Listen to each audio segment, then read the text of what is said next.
Beowulf sails over the sea to fight an unknown monster. Does he have courage? Yes, of course. What hero wouldn't? But there is another important element to this guy that makes him worth learning from as a hero. Welcome to Imago Dad. We're talking this morning about what I call the cousin of courage. How it can help us and how it can help us as Christian dads to give some boost to our kids as they grow up. Around the time when I was 13, I found myself way up high on a rock outcropping in Arkansas. And I was looking over the edge of this rock outcropping, and I was really thinking about jumping. Now, the reason I was thinking about jumping was because all of the other kids who were playing at the lake that day had already done it. But I stood there absolutely terrified.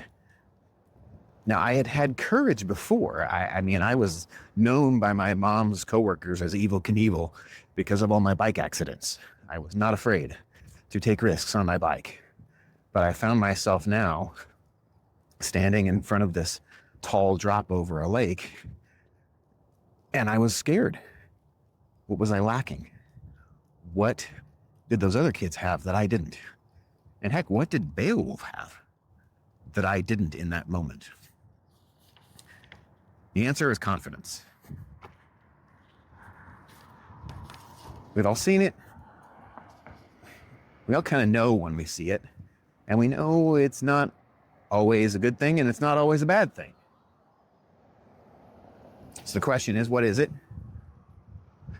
Why do we have it sometimes and not other times? How do we get it and encourage it in our kids? And how do we pass it on? So first off, confidence is not a virtue like courage. It's something different. Like I said, it's an element, and I call it the cousin of courage because it's related, but it's not the thing itself. It's like if it's proper confidence, it can fuel the courage. It can give you an easier time having courage and being brave. I think that's the use it has for us. But that can apply for other virtues as well. So confidence is like an ingredient that makes it easier to do the right thing, but it's not the thing itself. Now, like virtues, there can be an excess of it. And we've seen that when we see people who are cocky. We all know the people who are overconfident in their intelligence, and so they end up being the know-it-all. And we know the people who are overconfident in their ability and think they can do anything. We know the people who are good in one thing, like acting, for instance, and it makes them overconfident in something that they're not expertise in, they have no expertise in or no knowledge about, or very little. And they just start to talk about politics or something. And, there's also the people who have done both just fine. So we've seen it. We've seen the excesses for people who are overconfident and they end up being cocky and arrogant. Now, on the other side, we know just from people around us, there's lots of lack to confidence as well. People who don't have self-confidence are shy and reserved and very, very timid oftentimes. And that could be social anxiety. That could be lots of reasons. But it's not just a lack of courage. It's the kid who's not ready to try something new because it looks hard or scary, in this case, like jumping off a cliff. Beowulf's confidence to face this monster Grendel is best exhibited in his vow, and I've got it here to read. He says, "This did I purpose when I went up upon the sea and sat in my sea boat amid my company of knights, that I wholly would accomplish the desire of your people, or would fall among the slain, fast in the clutches of the foe. A deed of knightly valor I shall achieve, or else in this mead hall await my latest day." That's lines 5:13 to 19 in the Tolkien translation, if you want to read along someday. It tells us something. Confidence is related to faith and trust. In fact, the word is literally related to with faith or with trust. If you trust something will happen, like the beautiful sunrise this morning, you have confidence in it. If you hire somebody to do a job, you have confidence that they will finish it. If you have done something before, you have confidence that you can do it. You trust that you can do it. So you can see how it's related. Now, ultimately, our confidence is not meant to be in man. Our ultimate confidence is in God. But we live in the real world too, where God knows we will have to put our trust in other people to get things done. We will have to learn where our capabilities lie so that we can have confidence in our own abilities. We can see from the connection that confidence is related to experience. Why do we trust God? Because he's good, and we experience it, and then we trust him more. Why was I afraid to jump at 13, even though it was just into water? Well, because I had never done it before. I had never jumped from that height. I had never jumped from anything other than a diving board, and it looked scary. All the other kids had done it before. They knew they could get past the rocks. I didn't. Why was Beowulf so confident that he risked his life? Because he had experience. He had already told King Hrothgar about the monsters he had fought and killed. He had talked about the sea demons that attacked him as he swam, and how he got rid of them, and they ended up dead on the beach. So he had experience. He knew that he could kill monsters, which gave him confidence to tackle this one.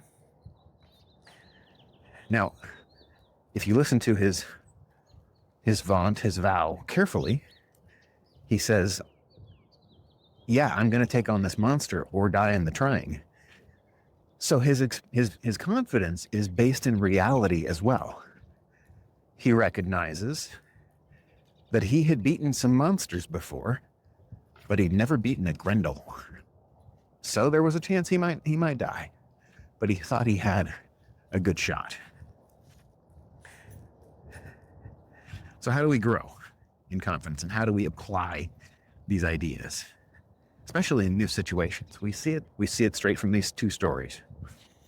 First off, we might think of the other monsters that Beowulf thought as small steps. We can grow the muscle of confidence by breaking down a hard thing into smaller steps and taking those steps one at a time. Let's say you want to learn to play the piano. If you start off with Rachmaninoff, you're never going to get going, and you're going to struggle and fail and be disappointed and quit. You start off learning a few notes, and then you get confident with a few notes, maybe a scale. And then you can play chopsticks, and you get confident at that, and that leads you to play heart and soul. And then you get confident in that, all the way up the chain of harder songs and harder songs and harder songs until you can play Rachmaninoff. Maybe not well at first, but you keep going. That confidence grows with those small steps. So that's one lesson. If you're talking about jumping off a cliff, start with the small one. Move up to the big ones. And if you want to see real quick, I did not stay up on that cliff. I grew. Second thing, learning from others' experiences is clearly there in this example. Other men had tried, like Beowulf, to fight this monster Grendel, and they had failed. He knew from their experience that blades were not going to do it.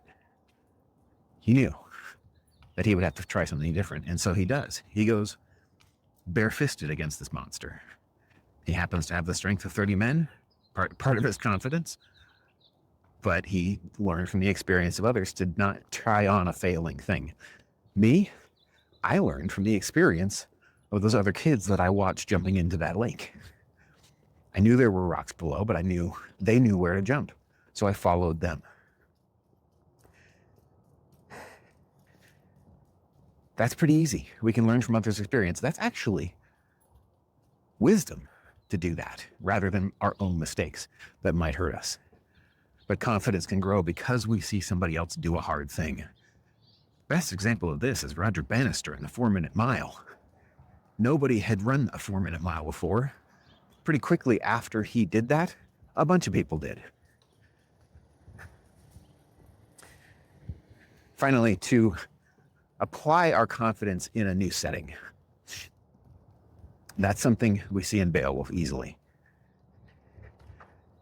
Like I said, he knew he could defeat monsters. And so he was confident he could defeat this new one simply because I'm going to avoid those dogs. He was confident he could defeat this new monster because he had defeated old ones. The similarity is obvious there.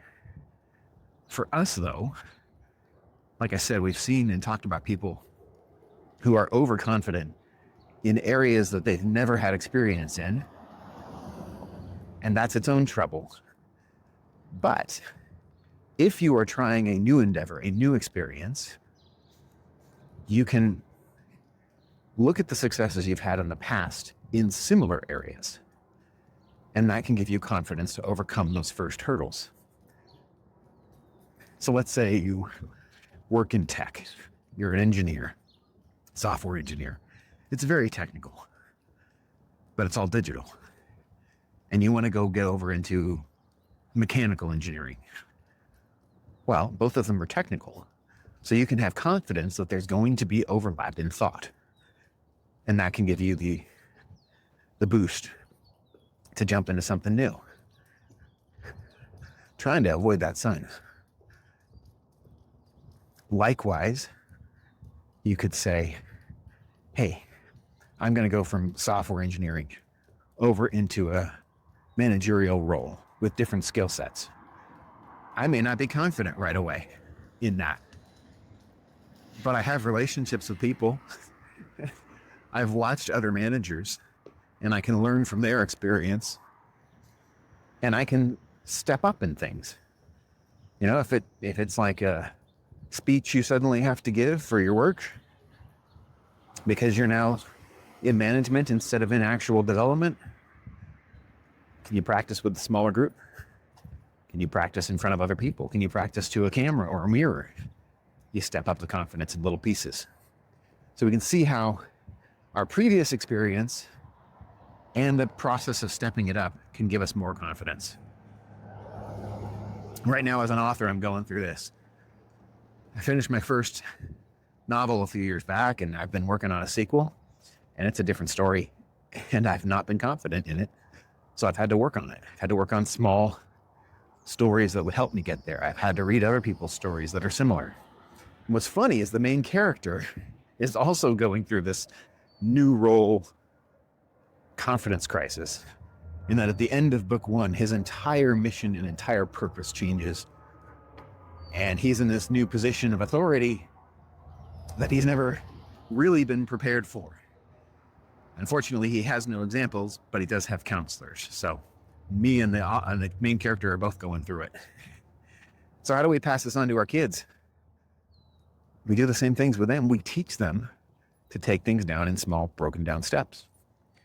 We give them examples to follow, whether it's us, characters and stories, other people we know.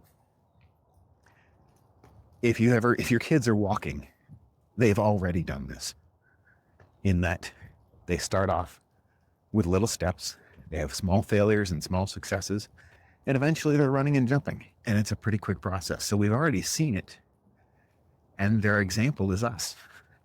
They watched us walk, so now they want to do it. What about that last one? Helping them apply their confidence in new situations. That's the tricky one. And because we're the adults, we can see the connections that they can't. So when your kids are trying something new, help them see the connections. If they're switching between 2 different sports, help them see how those things are related and how the skills and movements match up, and maybe are just a little bit different, a little bit of a tweak. If they're going from reading to writing, show them the connections, and just help them make those connections so that they have confidence, and help break down those pieces so they can have confidence in the small steps to get to the big ones. because kids are great at looking at the end result and just saying, I'll never get there. I'm bad at this. So step in before they get to that point and help them break it down. As always, this is the rough draft. The more polished version of this talk is going to be in an article over on my Substack. This is Imago Dad. I am Brandon Wilborn. If you like this kind of content, talking about old stories and fatherhood and faith, join me. Hit subscribe. Hit the like button, please. Check me out on Substack. And finally, confidence is this aid to virtue. I'll leave you with this thought. Confidence is an aid to virtue that we can grow like a muscle. So get out there and do it. God bless.